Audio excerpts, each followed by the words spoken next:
Hello, welcome to Tim Trivite's Thailand Update live show. Right now it's low season.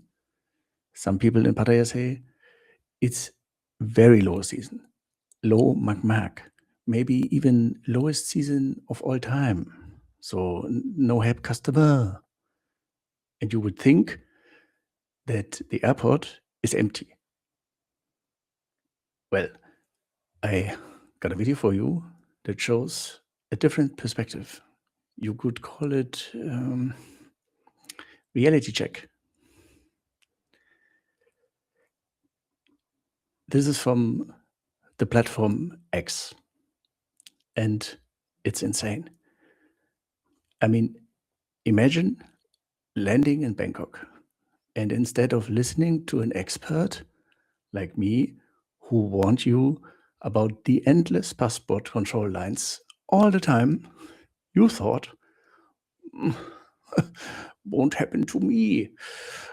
And then, after reading those silly comments from people claiming they always get through passport control in 10 minutes, I don't need a fast track immigration service, not necessary, you finally decided that expert advice is useless. Welcome. And then you see this after arrival. Welcome to Bangkok. This is from 2 days ago, filmed just recently. And remember, this is low season. 1 kilometer long queue. Some said it took them up to 4 hours waiting time. 4 hours. After, for example, when you come from Los Angeles, 48-hour trip. How? I mean, it's not your fault. I don't know what the airport is thinking. Why they not put more people at the passport booth, but this is the reality. And no, that's not one day. And still, this is low season. Low season. You would consider low season easy peasy season. This. So,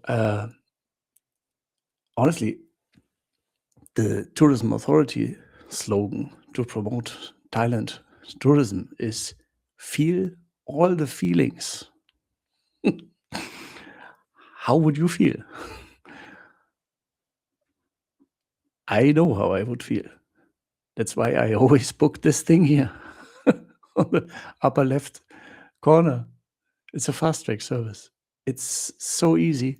And still people comment, never happened to me. Airport is always empty. I never have to wait more than 10 minutes.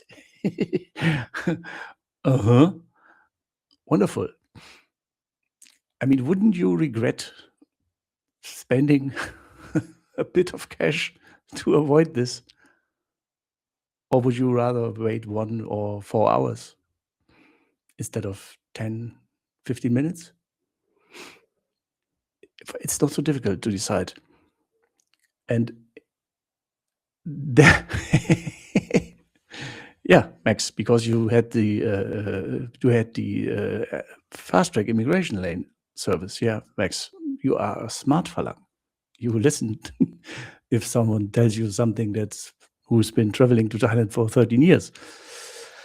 I had to share it with you because I love, on the one hand, the delusion of people who just claim to be experts without any clue, and then showing them the reality check, confront them with facts.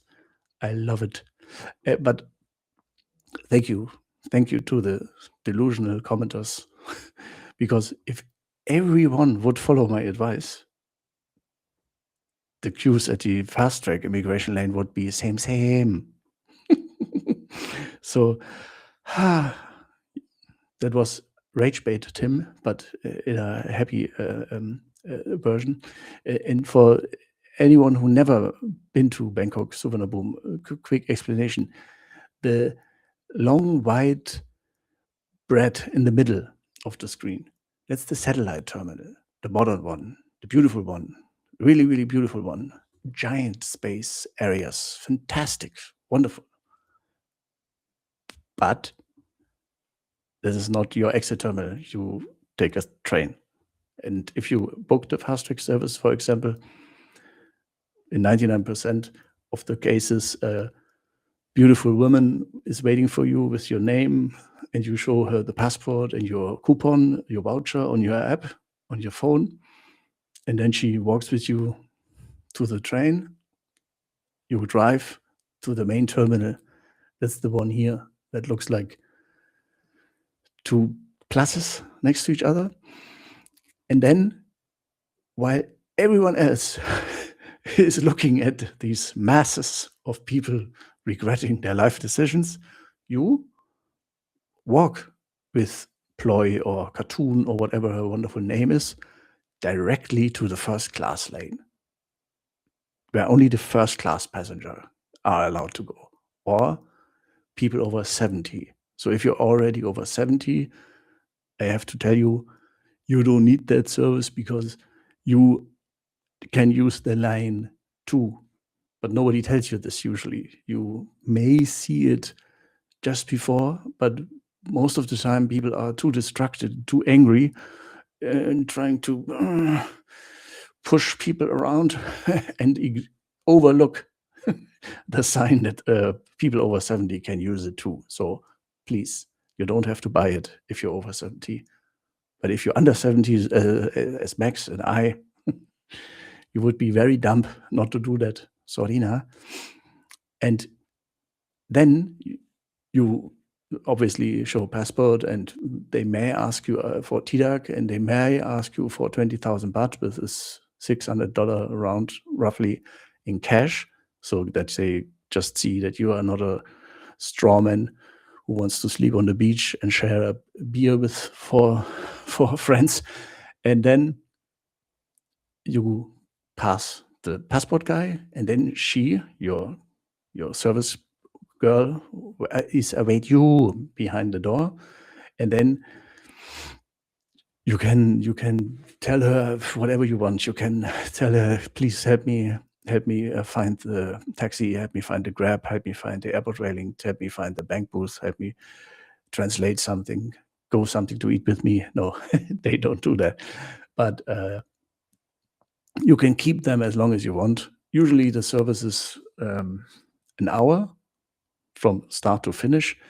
And don't worry if you don't know, or if your flight is delayed, for example, because when you book it, you give them your flight number and your passport, and then they know which flight you are on, and they check the flight. If they see if you are an hour late, then they come an hour later. So they never disappoint you. It's really good. And then you finally, this is just a beautiful infographic from the Bangkok Suvarnabhumi website. This is the place that you want to skip, where you want to breathe through. This is behind passport control, luggage belt that I don't need, and outside are the phone shops and so on. And then you have to go just 2 floors down to the airport railing and the bank booth, or just 1 floor down if you just want to head directly via bus to Pattaya. Or you go first 2 floors down, exchange money, and go 1 more up, and then go to bus. It looks scary, but it's so easy when you do many times. And by the way, this is it. Sometimes it's confusing because there are sometimes they offer 4 or 5 services, and you basically need fast track and assistant. That's the one. But some people may remember from before COVID that you that there was even a mini golf cart. That's not happen anymore. So sad. I mean, most people that I talk to always spend $3,000-5,000 anyways with flights, hotel, fun, food, transport, ploy, souvenir, gift. What is $60?